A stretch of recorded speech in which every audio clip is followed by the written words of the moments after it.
Hello बच्चों, good morning. आज मैं आपके सामने मेंडल के इंडिपेंडेंट असॉर्टमेंट या स्वतंत्र विभेदन के सिद्धांत या डाई हाइब्रिड क्रॉस या 9:3:3:1 का नियम, जो कि 3-4 तरह से प्रश्न पूछा जा सकता है, उसका सेकंड पार्ट लेकर आई हूँ।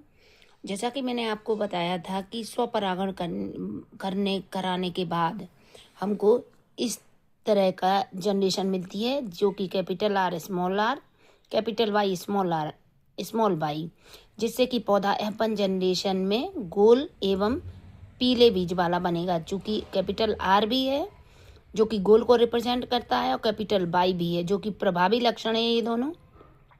तो ये पीले रंग का मतलब गोल और पीले बीज जिसका फिनोटाइप में हमको दिखाई पड़ेगा, उस तरह के पौधे बनेंगे। लेकिन जब हम इसके गैमीट बनाते हैं तो यहाँ देखिए, gamete capital R capital Y, capital R small R capital Y, small R small Y बनते हैं। सेम ये यदि फीमेल है तो यहाँ हम मेल गैमीट सेम तरह के लिख लेते हैं, capital R capital Y, capital R small R capital Y और स्मॉल वाई। जब इनका और आपस में बिल्कुल उसी तरह से करना है जिस तरह की मैथ में हम मल्टीप्लाई करते हैं। बस ध्यान इस बात का रखना है कि कैपिटल लेटर पहले आएंगे और स्मॉल लेटर बाद में आएंगे, और यदि एक भी कैपिटल लेटर जिस लक्षण को प्रदर्शित करता है वो है उधर उपस्थित है, तो उसी तरह का पौधा हमको मिलेगा। जैसे कि कैपिटल आर कैपिटल वाई और कैपिटल आर कैपिटल वाई का गुणा या मल्टीप्लाई या क्रॉस कराते हैं, तो कैपिटल आर मतलब एक आर, दो आर और एक वाई और ये दो वाई। तो हम इनको एक साथ ही लिख देंगे, आर वाले लेटर एक साथ और वाई वाले जैसे भी आए हैं लिख देंगे। अब चूंकि इसमें चारों ही कैपिटल हैं तो ये बीज कैसे होंगे, गोल व पीले बीज होंगे। जब हम इसका क्रॉस कैपिटल आर सेकंड वाले से कराते हैं, जिसका परिणाम हम यहाँ लिखेंगे, तो कैपिटल आर यहाँ दिख रहा है, कैपिटल वाई स्मॉल वाई, ये हम यहाँ लिख देंगे। अब चूंकि इसमें भी कैपिटल आर है और एक कैपिटल वाई है, तो वही लक्षण प्रभावी होने के कारण दिखाई देगा। तो ये पौधा कैसे बनेगा, गोल व पीले बीज का। इसी तरह हम इस वाले का क्रॉस यहाँ करा देते हैं और इस वाले का क्रॉस लास्ट वाले से कराएंगे, तो यहाँ लिखेंगे। सेकेंड फेज में हम यहाँ वाले कैपिटल आर और स्मॉल वाई का इससे मल्टीप्लाई कराएंगे, तो जो भी आएगा परिणाम यहाँ लिखेंगे। और इस वाले कैपिटल आर स्मॉल वाई का सेकंड वाले से कराएंगे कैपिटल आर स्मॉल वाई से, तो जो आएगा वो यहाँ लिखेंगे। और इस वाले का हम यहाँ कराएंगे इस वाले से, तो हम यहाँ लिखेंगे। और इस वाले का हम कराएंगे स्मॉल आर स्मॉल वाई से, तो जो भी परिणाम मिलेगा वो हमने यहाँ लिख दिया। सेम इसी तरह का रिपीटेशन हम इसके लिए करेंगे, क्रमशः इसका फर्स्ट वाले से, फिर इसका सेकंड वाले से, इसका थर्ड वाले से और फोर्थ वाले से सेम यहाँ रिपीट करेंगे। तो ये हमें इसके 16 परिणाम मिल जाएंगे।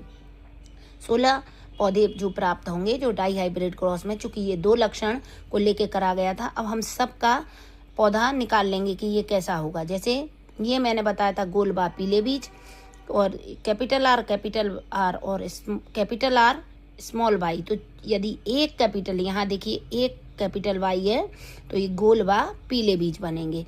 अब यहाँ देखिए थोड़ा डिफरेंट रिजल्ट आया है, दो कैपिटल आर हैं और दो स्मॉल वाई हैं। तो चूंकि कैपिटल आर प्रभावी लक्षण या डोमिनेंट के लिए तो गोल होंगे, लेकिन दोनों स्मॉल वाई हैं जो कि हमारे हरे बीज को रिप्रेजेंट करता है, तो ये हरे हो जाएंगे। फिर इधर भी कैपिटल आर और कैपिटल वाई एक है, तो गोल व पीले बीज बनेंगे। और इधर फिर से कैपिटल आर और दो स्मॉल वाई हैं, एक स्मॉल आर चूंकि अप्रभावी है मगर ये कैपिटल लेटर है, तो गोल बनेगा और दूसरा हरा बनेगा। अब यहाँ देखिए बिल्कुल डिफरेंट थोड़ा टाइप का है, इसको मैं बता दूंगा आपको। चूंकि स्मॉल आर है, कैपिटल वाई है। स्मॉल आर अप्रभावी यानी झुर्रीदार बीज को बताता है, इसमें कोई भी कैपिटल नहीं है, तो यहाँ पौधा झुर्रीदार। और दो कैपिटल वाई हैं, जो कि कैपिटल वाई किसको दिखाता है, पीले बीज को, तो ये पीले होंगे। ठीक इसी तरह से लास्ट वाला यदि हम देखे हैं तो दोनों स्मॉल आर हैं और दोनों स्मॉल वाई है, जो कि झुर्रीदार व हरे बीजों को बताता है। और इसमें यदि आप देखें इसमें भी डिफरेंट है, 2 स्मॉल आर हैं, स्मॉल आर झुर्रीदार को बताते हैं और एक कैपिटल वाई होने के कारण ये पीले बीज हो गए। इस तरह जब सबके परिणाम आ जाते हैं तो हम इनको फिर लिखते हैं कि गोल व पीले बीज वाले कितने पौधे प्राप्त हुए। तो जब हम इसको काउंट करेंगे 1 2 3 4 5 6 7 8 और ये 9, तो यहाँ हमने 9 लिख दिया। फिर गोल बा हरे बीज, गोल बा हरे बीज, तो गोल बा हरे बीज हमको यहाँ से मिलते हैं 1 2 और 3, तो ये हमने 3 लिख दिया। झुर्रीदार व पीले, झुर्रीदार व पीले हमको ये देखिए 1 2 और 3, तो फिर से 3 मिलते हैं। और झुर्रीदार व हरा बीज का पौधा हमको एक ही मिलता है, तो हमने ऐसे इनका रेशो निकाल लिया, जो कि हमारा क्वेश्चन ही था 9:3:3:1। इसी को हम डाई हाइब्रिड क्रॉस भी कहते हैं। यदि बच्चों आपको ये वीडियो में कुछ डाउट हो तो आप मुझे मेरे वीडियो पे कमेंट करिए, मैं इनके डाउट क्लियर करूँगी। Thank you.